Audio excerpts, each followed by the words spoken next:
వందనాలు. దేవుని నామమునందు ఈ యొక్క వాక్యము వింటున్న ప్రభువైన యేసుక్రీస్తు నామములో మీ అందరికీ శుభాలు తెలియజేస్తున్నాను. సామెతల గ్రంథం 18వ అధ్యాయము 21వ వచనంలో ఒక మాట రాయబడి ఉంది. జీవ మరణములు నాలుక వశనము, దాని యందు ప్రీతి పొందేవారు దాని ఫలము తిందురు. దేవుడు ఇక్కడ మాట్లాడుతున్నాడు. జీవ మరణములు నాలుక వచనములో ఉన్నాయి అంటున్నాడు. నీవేది మాట్లాడతావో అదే నీ జీవితంలో జరుగుతుంది. దేవుడు ఇక్కడ స్పష్టంగా అంటున్నాడు, నీవు కీడు విషయం మాట్లాడితే ఆ కీడు నీ మీదకు వస్తుంది, మేలు విషయం మాట్లాడితే మేలు నీ యొక్క జీవితంలోనికి వస్తుంది. ఉదాహరణకు మనం మాట్లాడుకోవాలంటే కొంతమంది తల్లిదండ్రులు ఏం చేస్తూ ఉంటారు అయ్యా అంటే తన బిడ్డలను శపిస్తూ ఉంటారు. పలికిమని వాడని, పనికిరాని వాడని, శాపన కావాలని మాటలతో మాట్లాడుతూ ఉంటారు. వారు ఒక ఉన్నతమైన స్థితికి రావటానికి ఒక సందర్భం వచ్చినప్పుడు అందరు బిడ్డలు ఉన్నతమైన స్థితిలో ఉంటూ ఉంటారు, జాబులు సంపాదించుకుంటూ ఉంటారు, జాబులు చేస్తూ ఉంటారు, వివాహాలు అవుతాయి, వారు బిడ్డలు పుడుతూ ఉంటారు. కానీ వీరి బిడ్డలు పుట్టరు.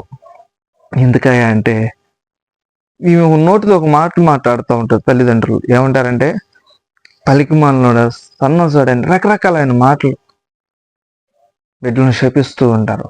ఆ శాపకరమైన మాటలు వారి మీద పని చేస్తూ ఉంటాయి.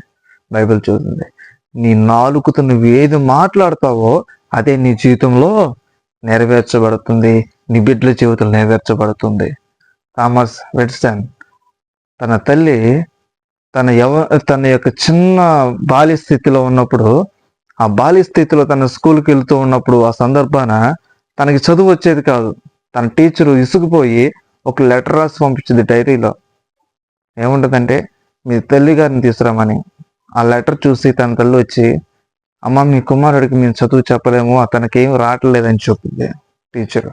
అప్పుడు ఆ సందర్భాన ఆమె ఏం చేసిందంటే ఆ పిల్లవాడి చేపట్టుకుని బ్యాగ్ తీసుకుని ఇంటికి వచ్చేసి బ్యాగ్ పక్కన పెట్టేసి అతన్ని పరిశుద్ధ గ్రంథాన్ని చేతికి చదివిచ్చింది. వెడిస్తేనే అడుగుతాడు థామస్ ఎడిసన్, ఏమంటాడంటే అమ్మ టీచర్ గారు ఏమన్నారమ్మా అంటే, నాన్న నీ జ్ఞానానికి వాళ్ళు నీకు చదువు చెప్పలేరంట నాన్న, నువ్వు ఈ పరిశుద్ధ గ్రంథం చదువుకో, నీ పరిశుద్ధ గ్రంథం చదువుతూ ఉండు, నేను నీకు చదువు చెబుతానని తన తల్లి చెబుతూ ఉంటుంది.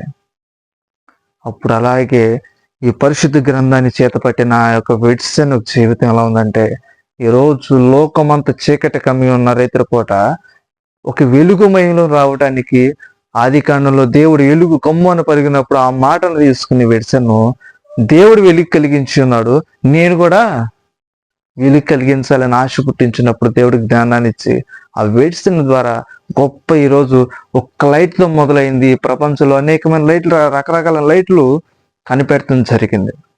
అలాగే ఈ ఎడిసన్ ఒక తల్లి వల్లే మనం కూడా మన బిడ్డలను దీవించే వారికి ఉండాలి. వారికి ఏం చేతకాయపని, ఏం రాకపోయినా, ఎలా ఉన్నా అనవసరం. దేవుడు ఏమి చెబుతున్నాడంటే జీవ మరణములు నీ నాలుక వచనములో ఉన్నాయి, దాని యందు ప్రీతి పొందేవాడు దాని ఫలము తిందును. నువ్వేది మాట్లాడితే అది పొందుకుంటారు. కాబట్టి నీ బిడ్డలను ఆశీర్వదించు, నువ్వు ఆశీర్వదించుకో. ఈరోజు నీ జీవిత కఠినమైన దౌర్భాగ్య స్థితిలో ఉండవచ్చు, కానీ నా ప్రభు నిన్ను దీవించును కాక. నువ్వు దీవించుకోవాలయ్యా, నాకు ఈ ఉన్నతమైన స్థితి ఇచ్చినందుకు స్తోత్రాలు ప్రభా, నాకు ఇటువంటి భాగ్యాన్ని ఇచ్చినందుకు స్తోత్రాలు ప్రభా అని ప్రతిరోజు నువ్వు దీవించుకోవాలి. అప్పుడు నువ్వు ఆశీర్వదించబడతావు. నీ నోట నుంచి వచ్చే ప్రతి మాట కూడా ప్రాముఖ్యమై ఉండాలి, జీవమై ఉండాలి. అప్పుడు నీవు ఆశీర్వదించబడతావు. దేవుడు ఇటు మాటలు దీవించి ఆశీర్వదించును కాక. ఆమేన్.